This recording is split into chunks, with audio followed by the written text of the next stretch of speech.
Sveiks! Tu skaties jaunu blogu 7T+1. Ar tevi kopā ir Mārtiņš Florents Sveiki. un Kārlis Rubīts. Šī ideja par blogu vai podcastu, laikam pareizi podcasts, es nezinu, radās jau mums diezgan pasen, bet 18. janvārs un mēs esam beidzot saņēmušies uzfilmēt pirmo epizodi.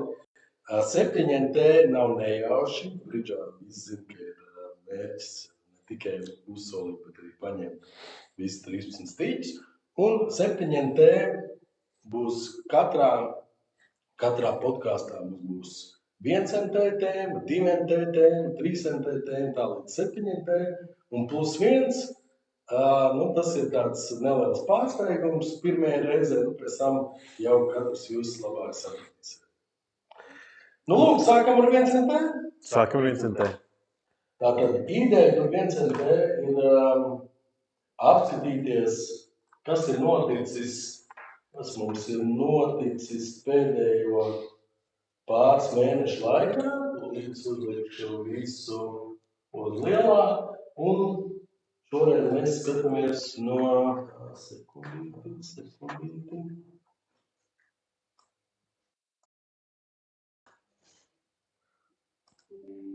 Šoreiz mēs skatāmies laika periodu no 1. novembra. No 1. novembra līdz tagad, kas ir bijis līdz janvāra vidum, un ir bijuši diezgan daudz turnīri ceļš novembrī. Pats pirmais ir kārtējais Latvijas junior čempionāts vai bonociņu kaus.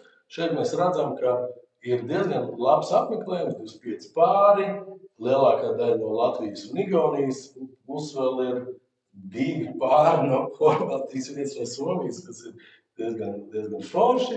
Un bez tādiem īpašiem pārsteigumiem, 1. igauni, 2. latvieši un 3. igauni, pie tam arī nākamie igauni pārstāv šo te, jāsaka jau laikam Igaunijas zelta paudzi, pasaules čempionu. Un tas tā kā īsumā viss par notikumu. Tu pats tajos vanadziņos nebija uz vietas, vai ne? Nē, es tikai drusku dūzies un bijis. Okay. Lūk, komandu turnīrā pēdējā kārtā Salsam un Džori, kas ir šī viņa bāzes komanda, apspēlē mūsējos un izmet viņus no piedestāla.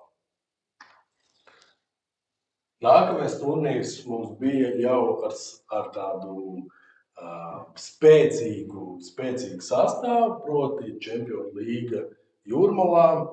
2. reizi Latvijā notika šis turnīrs un piedalījās Daugava, kas pārstāvēja Open, Rubens, Geste un Smilgais Jansons. Kvalifikācijā viņiem gāja diezgan normāli, mazliet pietrūka līdz otrajam finālam. Savukārt sieviešu konkurencē mums pārstāvēja komanda saucās Baba Rīga, bet tas bija, var teikt, uz to brīdi sieviešu izlase, speciāli atlase bija, sastāvā Veikša Brikmane, Romanovska Andersona un Gise Betka. Rezultāts kvalifikācijā 11. vieta, kas pēdējā dienā cīnīties tikai par 9. Un šeit mēs redzam, ka Daugava principā bez variantiem, diemžēl zaudēja Serbijas komandai, kas bija diezgan normāli. Spēcīgi. Jā, viņi bija papildināti ar vienu no labākiem poļu jauniem spēlētājiem. Jauniem tas tā relatīvi, laikam, kā 3-5 gadu vai cik. Un vienu ļoti spēcīgu itālu. Savukārt meitenes ļoti pārliecinoši apspēlē Turciju, kas ir forši, jo Turcija arī bija laba komanda. Tā kā savukārt cīņā par mazajām mikrofinālā, ja tā var teikt, Daugava zaudēja Bulgāriem, un meitenes, diemžēl, zaudēja Polijas komandai, kas starp citu vinnēja, laikam, palika otrās tajā sieviešu online. Tādēļ viņas tur vispār iegūt logiem. Ir tāda sajūta, ka es pat teiktu, tas sieviešu rezultāts ir ar tādu cerību nākotnē, ka bija labās lietas, ka pirmkārt vispār sieviešu komanda, manuprāt, Latviju pārstāvēja pirmo reizi 10 gadu laikā, kaut kādā lielākā turnīrā. Tas, ka tas viens vinēs nokāst par Turcijas komandu, tas, ka komandā ir pāris ļoti jauni spēlētāji, un es teiktu, ka tas ir pamats tādam pozitīvām ekspektācijām un kaut kā iespējām arī cīnīties Rīgā Eiropas čempionātā. Jā. Uzreiz būtiski nākamajā dienā bija sākumā bija pārturnīrs, Latvijas tūras 6. posms. Šeit var redzēt, ka principā galotnē mēs viņiem zaudējām turnīru. Es pat atzīšos, ka es nepiefiksēju, ka mums ir tik labi. un beigās, ka Igauns pienāca un prasīja, kā mums gāja, domāju, kur tur apmēram. Vai Mārs pienāca, kurš izrādījās, ka laikam es zaudēju, bet tas tā. 23 pār, kas ir tāds nothing special rādītājs, man liekas, gan saldu, gan nogriezti, gan citur bija vairāk, bet zāle forša jāatzīmē, ka zāle forša, spēles apstākļi bija ļoti labi, un savukārt vēl dienu vēlāk uz komandai pielisījās tikai 6 komandas. Prieks par Dagniju Dirbu, kas papildināja mūsu komandu. Precīzi nepateikšu, cik gadu vecumā viņi vinēja Latvijas turnīru. Nospēlēja daudz. Jānis vispār nevarēja spēlēt, Jānis bija darbs, Mārtiņš nospēlēja. Man arī bija darbs. 4 mačus sev, es neesmu. 3. Principā Dagnija ļoti labi palīdzēja mūsu komandai tikt Latvijas tūras finālā. Starp Latvijas tūras finālu un Latvijas komandu kausa finālu bija viens tāds interesants turnīrs Beļģijā, kur piedalījās komanda no Rīgas Tehniskā universitāte. Šis rezultāts kvalifikācijā bija jātiek divniekā.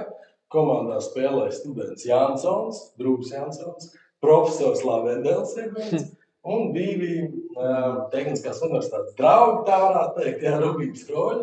Oļs ar citu man atzinās, ka viņš vienīgais, ko nožēlo, ka nekad nav mācījies Tehniskajā universitātē. Viņš ir mācījies visur citur Latvijā, vai tas jums? Un divniekā mēs tikām pārliecinoši, un finālā, diemžēl, mēs nedaudz zaudējām Āhenes universitātē. Drīzāk es gribētu teikt, ka nedaudz neveiksmīgi. Un tas, protams, nav tā, ka es pēc kaujas mēģinu ar kulakiem mētāt. Tas vienkārši mums, manuprāt, bija pa maz sadalījumu. Un sanāca tā, ka plus vēl viņiem bija diezgan liels karjovers, 4,9. Ka mums mazliet burtiski pietrūka sadalījumu. Bet turnīrs foršs. Tā kā ir Mārtiņa, tu kādreiz baidot uz Beļģiju. Jā, un tās dažas tie universitāšu nosaukumi diezgan iespaidīgi pazīstami Eiropas pasaules mērogā. Inalko, Parīzi Inalko un vēl kaut kas tur vēl ir. Bet no spēlētājiem tur arī bija kādi bridžu vidē pazīstamāki uzvārdi vai vairāk tā kā tas students. Vairāk tā kā Rubīts, bija viena komanda, kurai mēs zaudējām. Viņiem bija ļoti labi atstrādāta sistēma, ļoti labi. Principā viss sekvenci viņi apzināja, ko nozīmē.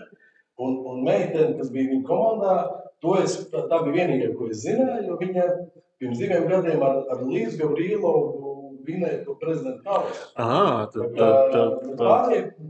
Pārējie džeki, viņi spēlēja normāli. Nebija tā, ka viņi tur... Beļģijā jau vispār spēles līmenis ir ok. Tā ir no Vācijas komanda. Jā, bet es domāju, tur vairās Beļģijas universitātes un Nīderlandes un Nīderlandē. Vispār pasākums foršs, tur bija vakariņas, pusdienas, tur iespēja vēl Beļģu nobaudīt, tā kā principā labi. Lūk, nākamais, es neatradu rezultātus Latvijas tūrē, līdz parādīšu mazliet savādāks rezultāts. Atradu ļoti labu bildi. Lūk, ir Latvijas tūras laureāti. Liels prieks par prezidentu. Viss ļoti labi norganizēts. Var redzēt, visi smaida. Tas jau uzreiz parāda, ka esam uz pareizā ceļa. Jānis Neimans ir Ilza Andersona pirmie. Tad, laikam, Mārs Ruģi ir otrajā. Un Aivas vīriem treši. Nu, forši, vai viss? 2 mixed pāri, ļoti, Jā. ļoti, ļoti atzīstam. Jā, tā kā tas ir par Latvijas tūras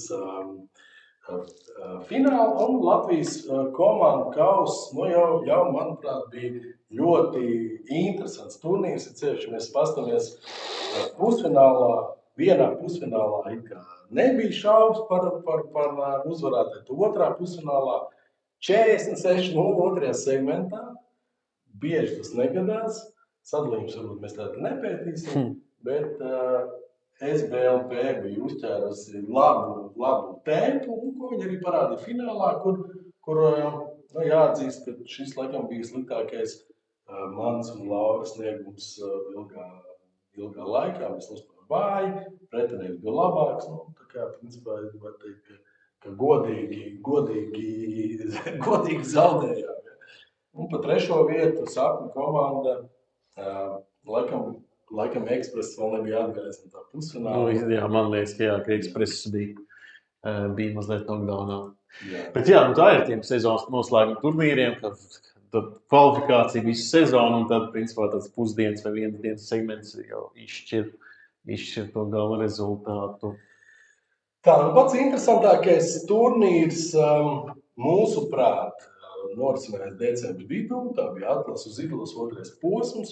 Mēs sīkāk viņu apskatīsim sadaļā 3D, kas mums parasti būs tāda turnīra analīze. Un jāsaka, ka 12 pāri, 6 no Latvijas, 6 pieaicināti.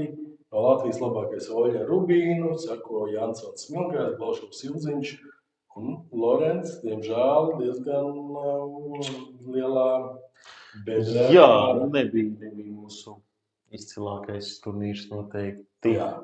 Pie tā mēs vēl atgriezīsimies. Uz pozitīvas nots mums ir Latvijas indālais čempionāts decembrī. Jau tradīcija, ka notiek Ikšķilē. Forši 44 dalībnieki. 44 dalībnieki. Latvija, spēlētāji no Latvijas aizņem visu godu piedestālu. Ļoti patīkami.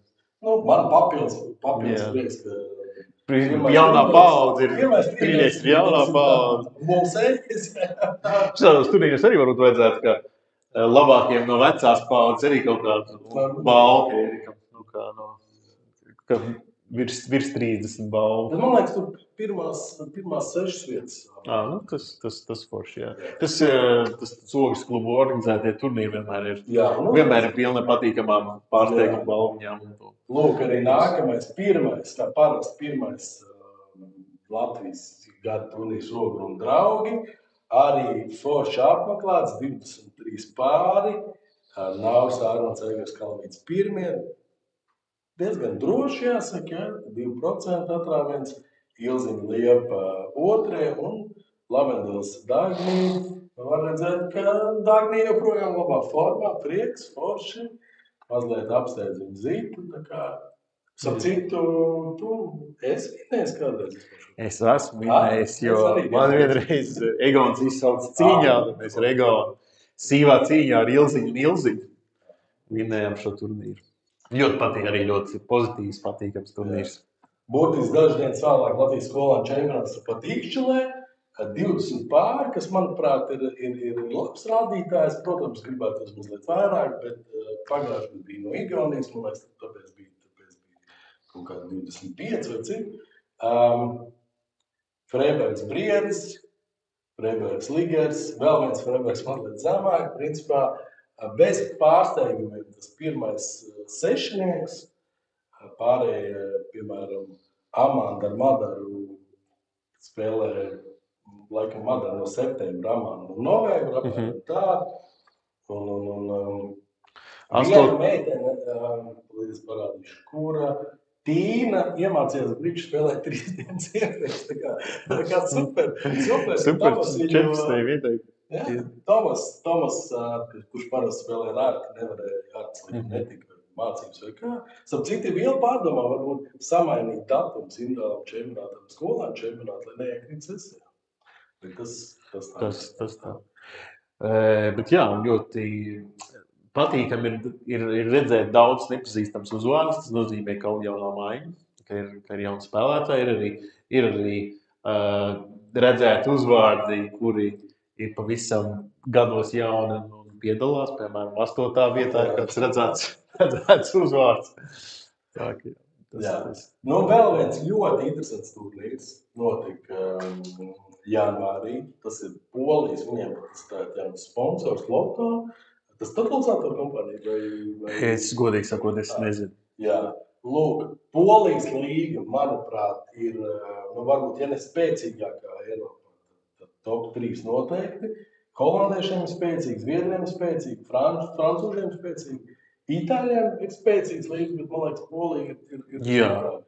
Un tad mēs redzam, ka ir 16 komandas un viena komanda Lačnoš, kā pareizi? Lačnošti. Betkers Lorenz. Sākāt labi, otrais seturs sanāca vājš, ja? Bija pāris vāji mači, mums mazliet bija mazliet sastāvu problēmas, jo bija spēlētāji, kas bija saslimuši, otro posmu mēs nospēlējām tikai 3 pāros, noteikti 3 pāros. Bet jā, turnīrs ir ļoti interesants no tādiem. Pirmkārt, tas poļu vidējais līmenis ir ļoti stiprs. Ir tas, ka viņiem ir ļoti attīstīta līgu sistēma. Ir tas, ka mēs skaitījām kopā bija kaut kādas virs 100 komandām, kas visā valstī spēlē.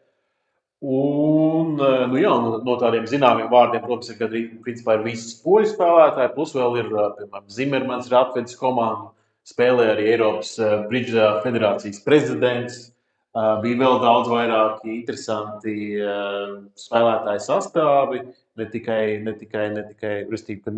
no Polijas, bet arī no vairākām citām valstīm. Tā tiešām bija tāds ļoti, ļoti stiprs, labi norganizēts turnīrs, tas ļoti praktisks. Tādā ziņā, ka viss ļoti labi norganizēts. Ja tu nokavē mazliet maču sākumu, tad uzreiz automātiski ir VP sods. Mūsu komanda dabūja 2 tādus, bet ne mūsu pāris. Bet notika bija viens kurjos pirmajā posmā. Komandās varbūt 8, 9, 10, varbūt pat vairāk spēlētāji, bet bija viena komanda, kura uz maču nevarēja savākt 4 spēlētājus. Un, kā mēs redzam, Fundacija Eskom par to dabūja -10. -10. Laikam iegriež. Cik tur tajā sarakstā viņam ir kaut kādi? Varbūt Arkādijs teica, ka iet labākie apūšanas, un tad 3 parādījās.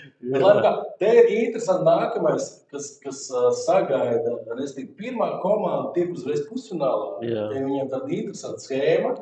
Pirmās 8 vēl var vinēt. Jūs esat 10, tad jūs cīnīsieties, ja pareizi saprotu, ka Marek vai cits komanda palikšu šajā sākumā.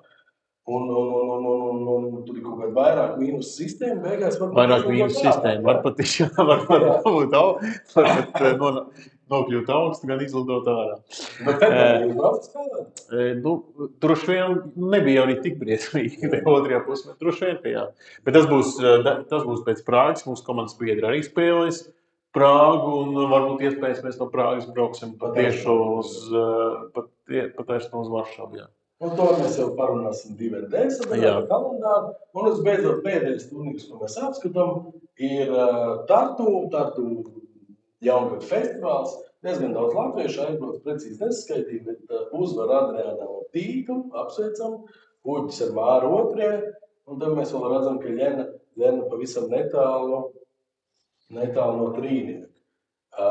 Komanda turnīrā Daugava noturēja pārsvaru, bet te izskatās pēc tā, ka tās pēdējā apakšgala komandas, viņas laikam būs Hūps, Elis, Markus un Jukans, laikam līdzīgi kā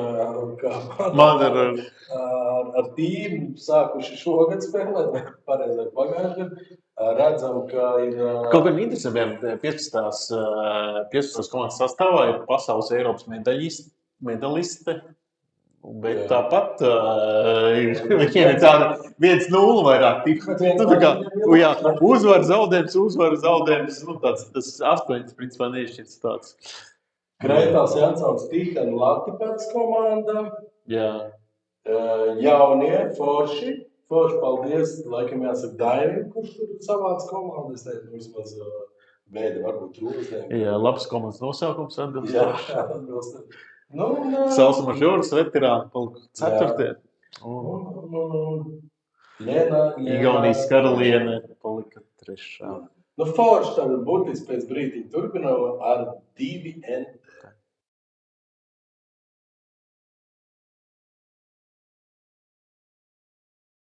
Tātad nākamā mūsu podkāstu sadaļa 2 NT. Īsa kalendārs, kas būs līdz martam, ja? Ieskaitot martu, mēs plānojam, ka nākamais podkāsts mums varētu būt marta beigās. Līdz ar to tas, kas ir interesanti, sakot līdzi, pirmkārt atlasi uz jauko izlasi. Jā, tur vēl par datumiem vēl nevar zināt, būs tikai sestdien, svētdien.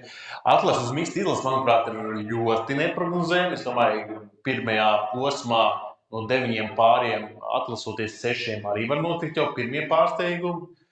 Un, es domāju, es domāju, ka šī atlase varētu būt interesantāks nekā Open atlase. Un iespējams vēl kādas peripētīs. Es domāju, ka būs ļoti interesanti. Man liels prieks tajā piedalīties. LD un LKK pirmais posms, kā parasti sāk saldu, jāmēr beigas. Mīnus bija tas, ka pārgrozīt tos datumus, bet, Jā, jo, man liekas, daudzas komandas vēl kā nezina, tā kā atlases uz izlasēm vēl beigušās. Daudzas komandas vēl nezina, kāds viņiem būs sastāvs nākamajā sezonā. Latvijas čempionātā līdz ar to tas salds varbūt būs tāds, testiņš. Smagā artilērija. Pats smagākais, kas ir Eiropas čempionāts. Noteikti zinu, ka spēlē Openā 2 komandas ar latviešiem, ar to būs arī konkurss. Un saprat, ka arī brauc celtā komanda. Neimants Andersons un Bekšu Jansons nebija vēl pierģistrējušies. Bet viņi tikā uz pamatturnīru vai uz to mikstu? Uz mikstiem. Ļoti labi. Latvijas impu čempionāts, diemžēl, iekrita Eiropas impu čempionāta laikā. Nesanāk mums uzspēlēt, bet... Tas kaut kā skumīgi, ne pārāk pareizi droši vien. Jā, te ir tāds... Daudz šīs problēmas radās, ka mums ir ļoti daudz atlašu šogad. Arī atlases sieviešu izlase 3 dienas būs karsti, ja būs, nezinu. Tas ir interesanti. 20. februārī bija Polijas 3. posms. Tas arī ir. Jā, pieņemsim, ka tā mēs pēc tam apstīsimies, kā gāja Mārta. Jā. Latvijas komandu čempionāta 1. posms jau uzreiz pēc tam. Un, kā parasti, martā ir Ogre. Un šis te ir ļoti interesants turnīrs. Pagājušajā bija pirmo reizi Skāvienas junior čempionāts. Šobrīd pēc plāna 2 jauniešu komandas. Cerams, ka aizbrauksim. Tā kā turpinām.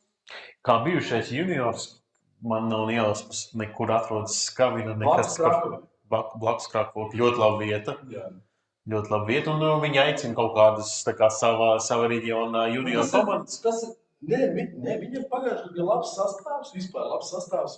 Pie tām U16 palika 2. vietā, U21 papildināt ar vienu ārzemnieku. Palika 4. sastāvs spēcīgs, tur vairākas poļu komandas. Katrā grupā ir 8 komandas.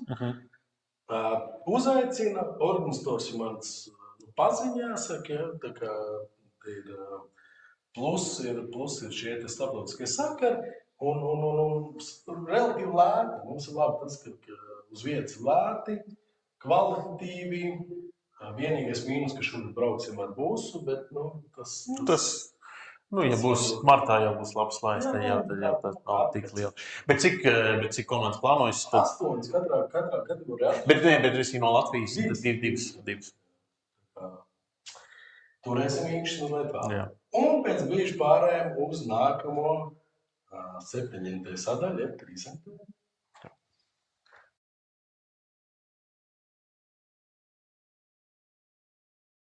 Tātad turpinām ar 3.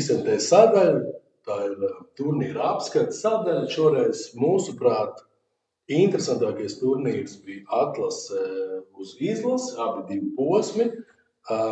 Protams, ka Čempionu līga ir stiprāks, arī interesantāks spēles ziņā, bet Čempionu līgā bija daudz mazāk latviešu iesaistīti, tāpēc mēs izvēlējāmies šo turnīru.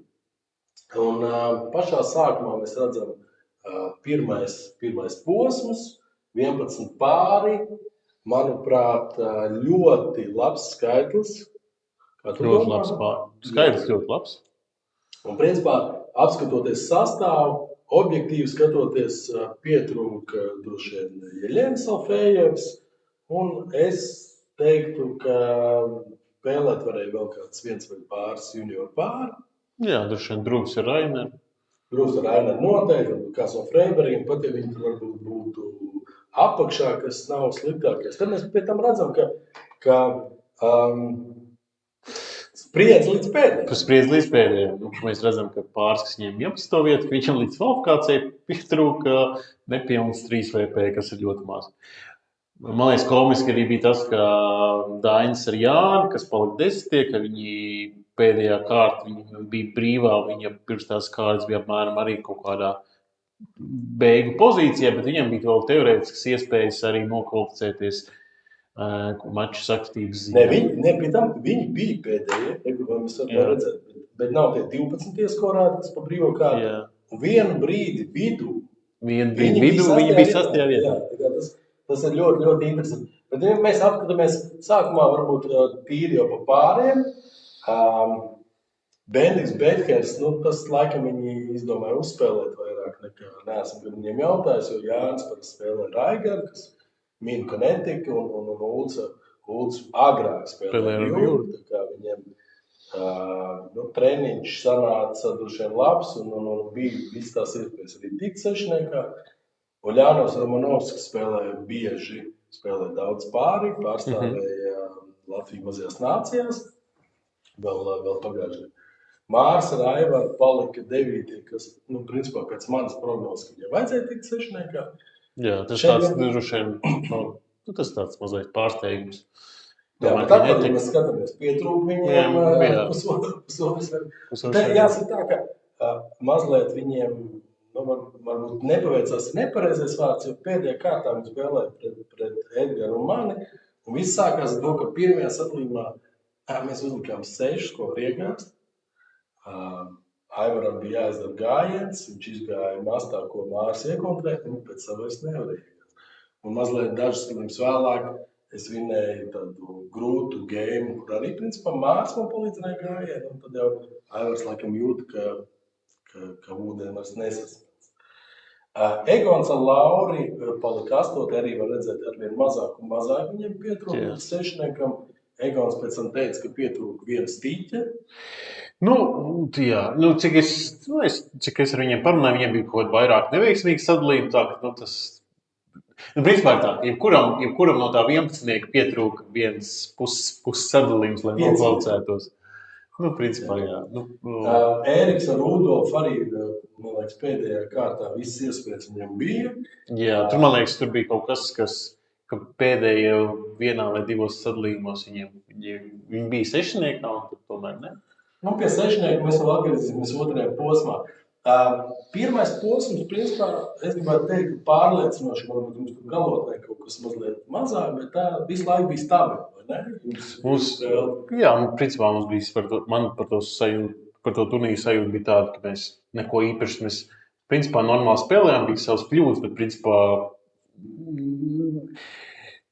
bija principā sajūta, ka gandrīz visi pārējie spēlē pavāji. Nav tā, ka mēs tur izcili spēlējam, mēs vienkārši kaut cik stabili, kaut cik normāli nospēlējām. Tas arī viss, un ar to šoreiz pietika. Ar to pirmajā posmā pietika. Jā, bet, teiksim, no formulas viedokļa sadalījums skaits objektīvs? Es domāju, ka formula nav pie vainas. Tur varbūt bija tas, ka mēs salīdzinājām pret rezultātiem, un bija sadalījumi, kuros tie rezultāti, pret ko mēs salīdzinājām, bija mazliet īpatnēji, bet tas manuprāt, viņi nespēlē lomu. Salīdzināt pret, ja tā var teikt, falšu vidējo. Labi, ne falšu, viņš ir no cik turnīru ņemts vidējais. Man tas, piemēram, ļoti patīk. Man patīk tas Polijas ekstra līgā, man patīk tā sajūta, ka pretinieks pret tevi vinnēja grūtu game, tu principā, tu neko nezaudē. Viņš vienkārši, tas manuprāt, ir normāli. Tas otrs gals ir tas, tā kā tuvāk grupas dūzim, ka tā kā tu uzliec geimu, nepārāk sarežģītu, un tu dabū par to īpaši. Tas, manuprāt, nav īsti pareizi. Jā, principā no tādām Hollywoods action filmas viedokļa 11. gada bija ļoti interesanta. Vēlreiz varam redzēt rezultātus. Lorents aizlikāja priekšā Bendikava Bēthēdu. Balašovs ar Ilziņu uz pieredzīti apspēlēja Vilons Barons. Lavendels Lauks principā varēja apmainīties vieglu vietā ar Andru Nūģi. Mēs izsūkojām Mārim un Aivaram dzīvi, tā teikt. Un Rubens ar Andi gandrīz izmet ārā Tomu un Adriānu. Pārējām uzreiz pie otrā posma. Šeit ir būtisks izmaiņas. Mums ir tas pats salību skaits, 11 tūres, bet ir 6 klāt pieaicināti spēlētāji. Tad mums ir 2 pāri no Igaunijas, 2 pāri no Somijas, 2 pāri no Polijas. Un īsumā varbūt par šiem pieaicinātiem spēlētājiem sāksim ar tuvākiem ziemeļiem. Igaunijas federācija atsūtīja šos spēlētājus. Tas nav nejauši, jo gan principā viņiem labākais junior pāris Pegmansons Vāks, gan tēvs ar 3. junioru, viņi ir tikuši Igaunijas Open izlasē. Stiprākais pāris Lauri Leo vai Nāber Luk nevarēja vai negribēja. Es nezinu precīzi kā, bet viņi pateica paldies, bet viņi neteica. Tas viņam diezgan izklausās žēl, jo tas pāris, kas tajā vietā palika, es teiktu, tas priekš viņam bija diezgan objektīvs rezultāts, ka viņš ir vājš. Viņus nomainīt pret Leo un Lauri būtu Igaunijas izlase pavisam cita konkurētspēja. Tā arī mēs principā tie impi, tas ir objektīvs rādītājs šeit, ja? Vienam pārim ir 8,4, otram mīnus 8,8. Tā kā Igauniem jāpiedomā būs pie tā, cik daudz no trešo pāri laist vai nelaist laukumā. Tālāk ziemeļos Somi. 11. Kauko Koisnens Jāris Salonen. Arī Open, Somijas Open izlases spēlētājs. Arī Jurijs Salonens ir. Jāris Salonens ir. Viņiem ir tad nedaudz īpatnēji, ka viņš spēlē 5. parasti. Salonens 5. Paying captain, kā to bieži sauc. Bet viņš principā spēlē diezgan normāli, un nepievar acis, ka mums iedod tādu grūdienu sajauc atbildes uz dūžiem. Uzlikt 7, Edgars Liekums, cīnīs, no trumpdūzes var saprast. Tālāk otrs pāris Elsenen Vitasala, kas ir senioru izlase, principā parādīja, ka... Viņi neko īpaši nedarīja. Nospēlēja ļoti stabili. Es teiktu, par tiem visiem ārzemniekiem nav tā, ka viņi rādīja kaut kāds brīnums. Viņi vienkārši spēlēja stabili un parādīja apmēram to mūsu līmeni. Jā, un tas piekrīt, parādīja mūsu līmeni. Jā, jo tas ir, restīvi tie pāri, ja nemaldos, es nezinu, neviens no viņiem, manuprāt, varbūt kāds no viņiem spēlē Polijas augstākajā līgā. Es neesmu pārliecināts. No Polija pārējiem? Jā. Moravski Jaroš ir izlases. Nē, Moravski spēlē augstākajā. Jaroš laikam nespēlē. Jaroš nespēlē. Bet Moravski Jaroš, viņš ir... Jā, Koluda noteikti spēlē. Koluda ir labs spēlētājs. Koluda ir tajā šlēm komandā, kas ir 3. vai 4. Un tas Bartošs, viņš ir U30, laikam tajā vecumā. Viņi ir labi spēlētāji, bet nav nekas ārkārtējs, teiksim tā. Lūk, manuprāt, šis bija objektīvākais veids, kā mēs varējām noteikt. No spēles ziņā par savu spēles var teikt, ka mēs tikai ejam uz augšu, bet, laikam, tu varētu teikt, ka jums nesanāca tas. Principā, kaut kā mums tie rezultāti un spēle pēdējā laikā ir bijusi diezgan vāja. Restīvi, ka ir gan nepiespriestās kļūdas, gan mēs netiekam galā ar tādiem sadalījumiem, ar ko varbūt vajadzētu vismaz ar vairāk sadalījumiem vajadzētu tikt galā. Un tas arī ir rezultāts. Tātad 132 sadalījumi kopā, 11 tūres. Objektīvi, es domāju, objektīvi, ir kur pielikt. Jā, principā plus mīnus. Jāsaka, ka Mareka izvēle šoreiz ir droši vien pamatot, jo tie divi pāri, kas ir plusos, ir tā var teikt, gan vidējā, gan impos. Iespējams, varēja tomēr ņemt tevi ar Jāni, bet es negribu komentēt šeit Mareka izvēli. Līdz ar to var teikt, ka... Jā, es teiktu, ka īsti nebija iemesls ignorēt vai kaut kā ignorēt rezultātu, respektīvi neizvēlēties pēc rezultātiem. Principā kaut kā bišķi beigās bija tāds sajūta. Un saldējā ēdienā viens sadalījums no atlases. Šeit tas ir, manuprāt, bija iespējams pat interesantākais sadalījums. Vismaz man noteikti, es atrados Vēstā. Pret spēlēm pret Adriānu un Tomu.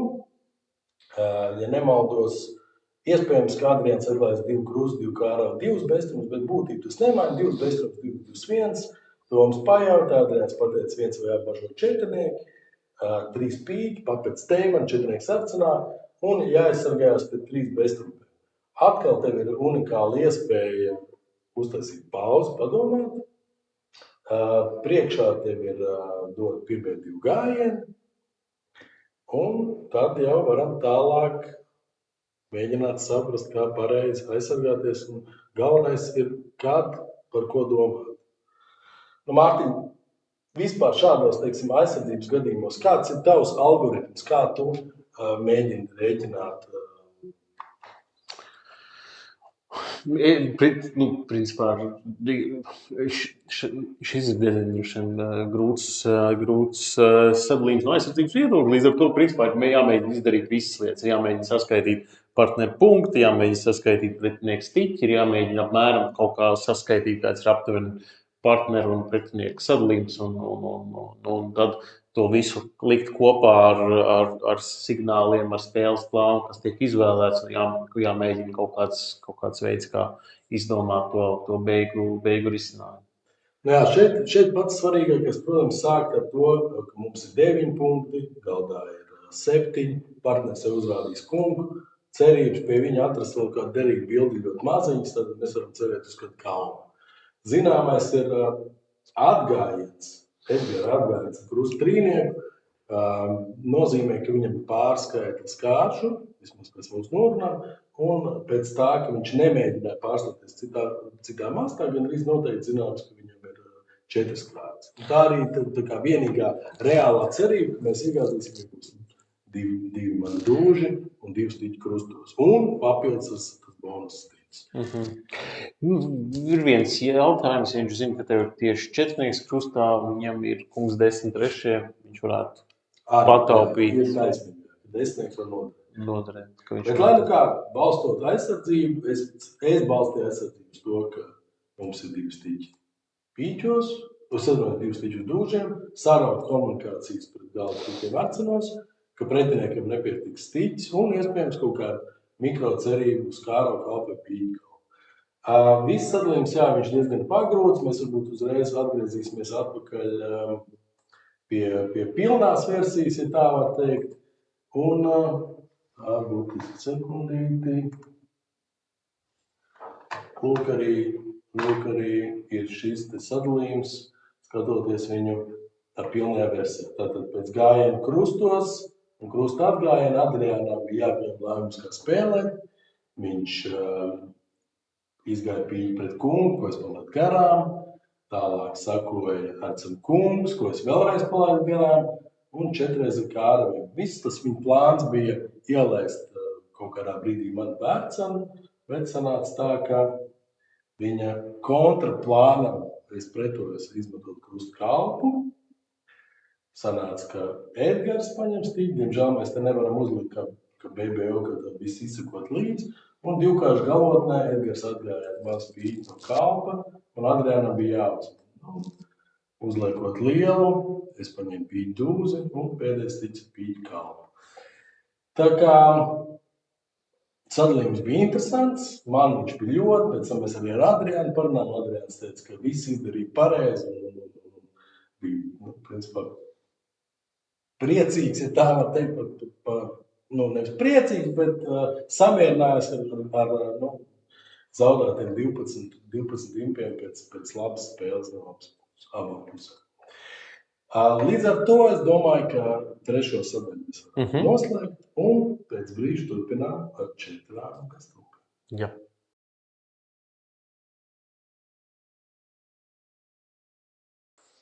Tātad nākamā mūsu sadaļa 4T, šoreiz nebūs jautājums par dūžiem, nebūs mums tāds primitīvās, bet tā galvenā doma ir apskatīt kādu konkrētu situāciju un mēģināt atrast problēmu risinājumu grūtām problēmām. Tā var pareizi. Lūk, šis sadalījums ir no treniņa, tā teikt, no mūsu dzīves. Atklājos es ar vienu pīķi, pretinieks nosolīja 3 krusti un partners sola kontru. Mārtiņ, kā tu domā, kā varētu risināt šādas te problēmas? Dabā mums sanāca slikti. Jā, te droši vien nav nekā viena tāda viennozīmīga veida, kā to risināt. 3 krusti parasts bloks, vai ne? Parasts bloks. Jā. Es droši vien pie galda, pirmais solījums, ko es izpildīju, būtu 4 krusti. Jā, un te ir pirmais teorētiskais jautājums. Vai solījums 4 krusti apsola fitu arcenos vai apsola ļoti daudz un stiprs pīķis?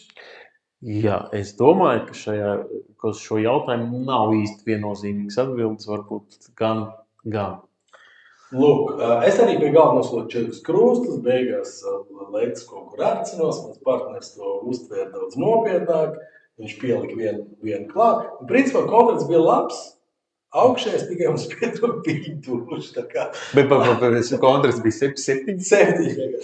Lūk, vēlāk jau analizējot šīs te un konsultējoties ar pasauli vadošiem ekspertiem, mums ir savu konsultantu loks, nonācām pie slēdziena, ka noteikti spēlējot komandu turnīru, šī te kontra uz 3. līmeņa bloku, principā forsē game. Un tad solījums ļoti viegli sanāk solīt 3 arceni. Attiecīgi, ja partnerim ir patīk arceni, 4 arceni pretinieku māca, kā labs kārts, un nebūs šīs te problēmas. Skaidrs, ka citreiz mēs būsim pa augstu, līdz ar to jāatklājas ar labām kārtīm, bet tas risinājums šai te grūtai problēmai, mūsuprāt, ir solīt kontru nodrošinātāku. Un cerēt, ka partners neizpasēs 3 arceni. Jā. Bet jā, tā ir tāda interesanta noruna. Bet restīvi, ka viss izņemot, droši vien 3 pīķi neforsē. Jā. Nevajadzētu būt tā, ka tas kontra. Restīvi, ka solījums 3 arceni forsējuši. 3 arceni forsējuši, 3 pīķi droši vien. Forsējuši solījums, līdz ar to nav. Ka ne visi solījumi forsējuši no tās rokas. 3 kāram? Arī forsēt. Tā arī vajadzētu forsēt. 3 pīķi sanāk tāds minimums negāds. Tas ir ļoti labs risinājums. Ļoti labs risinājums. Jā. Un pēc brīža turpinām jau ar 5. līmeni.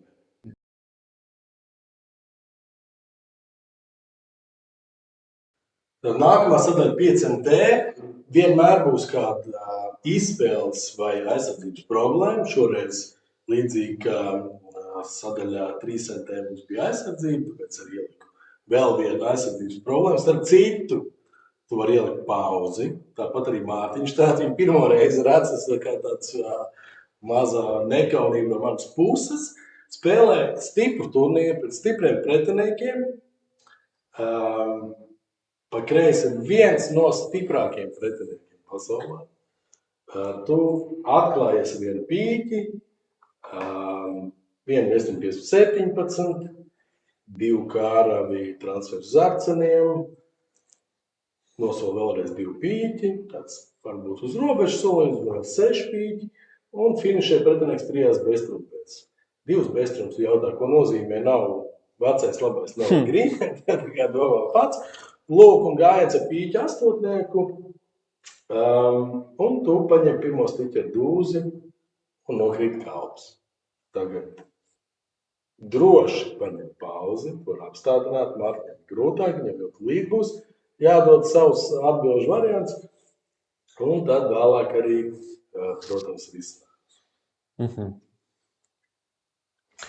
Nu jā, un gājieni ir 1., 3., 5. Tā kā tu esi ar savu partneri, 1., jā, 3., principā 1., 3., 5. Pieņemsim, ka tu spēlē pārī, nezinu, ar mani, Jā. un es izgāju pīķi astotnieku.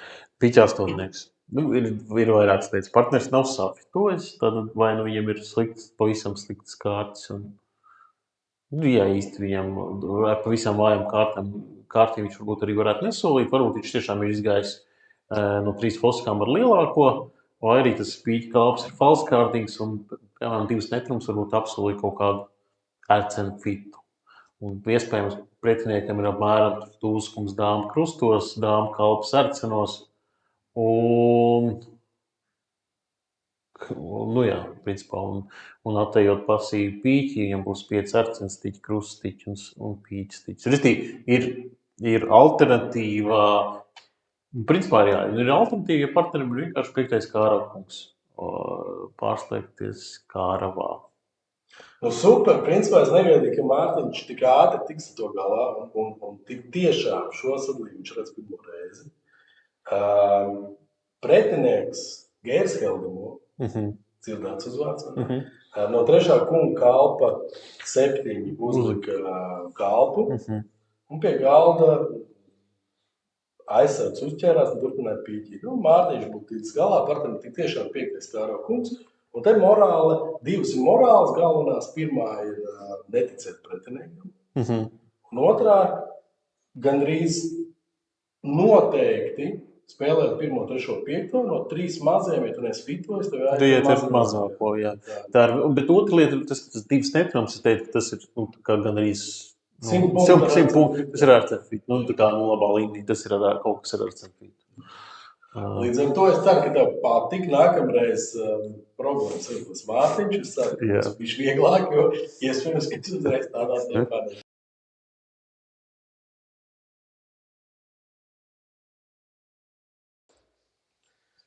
Tātad mēs esam klāt pie 6. podcastu sadaļas, 6T, jeb konkursu par bridžu.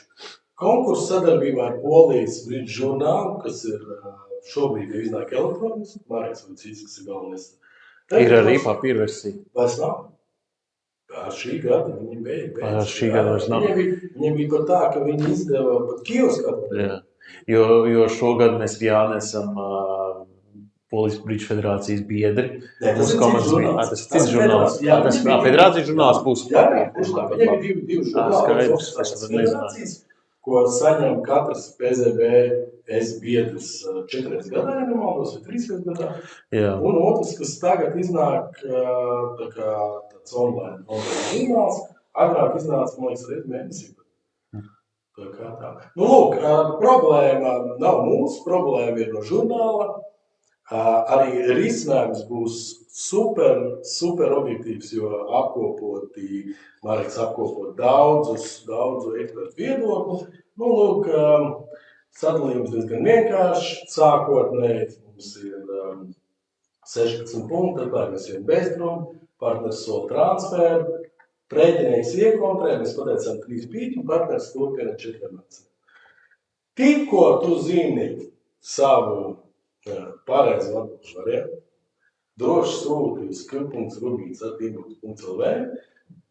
Lūgums sūtīt ir līdz janvāra beigām, tāpēc, ka es nezinu tieši, kad iznāks viņi iznāks februāra sākumā, lai būtu objektīvi, un balva būs.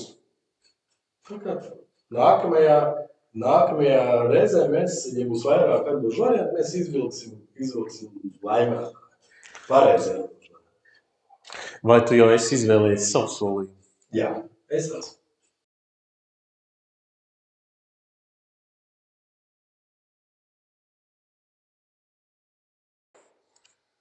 Lūk, arī esam klāt pie pēdējās 7. sadaļas. Vēl viens konkurss, šoreiz ap brīdžu. Droši visi sūtat. Man liekas, jautājums ir diezgan vienkārši. Eiropas ziemas čempionāts Prāgā februārī notiks. Tas ir nopietnākais turnīrs pavasarī. 2 komandas ar Latvijas spēlētāju dalību. Vienā ir Oļa Rubīns un Balšovs Jāni Ilziņu. Un kā pareizi izzināt šo te komandu? Es godīgi sakot, uzzināju komandas nosaukumu pavisam nejauši, bet principā es viņu izrunāšu. Promīts. Promax. Promaks. Promaks tas ir. Ne, Promax, es domāju. Max, tas viens vārds Maksims. Kapteinis komandas. Nu, es nezinu. Ir viens ir Miguels un ir otrs. Viņš Spānijā dzīvo, Miša Krasnoseļskis. Tātad komandā, kurā spēlēs Jānis Betkers un Mārtiņš Lorents, komandā Promax, sauksim tā. Ir vēl 2 citi spēlētāji, Miguels vai Miša Krasnoseļskis un, man liekas, Maksims. Viens spēlētājs ir zem Izraēļa karoga, otrs ir zem arī droši vien, es nezinu. Vai noteikti no. Lūk, jautājums vienkārši. Abas netiks, Latvija tiks, Maks tiks vai abas tiks? Atbildi sūti līdz 11. februārim, tad, laikam, sākās čempionāts. Ja? Nevajag sūtīt pēdējā. 10. manuprāt, sāks. Nu, restīvi, līdz 1. mača sākumam mēs pieņemam atbildes. Balva būs, ja atkal būs vairāki laimētāji, tad izlozēsim balvu. Un pēc brīža mēs turpinām otro daļu, kas būs iespējams interesantāk par visiem šiem mūsu apskatītiem sadalījumiem, turnīriem, konkursiem tā tālāk ar 7+1. Kas šoreiz ir +1, to jau droši skaties otrajā. Pavisam drīz. Paldies!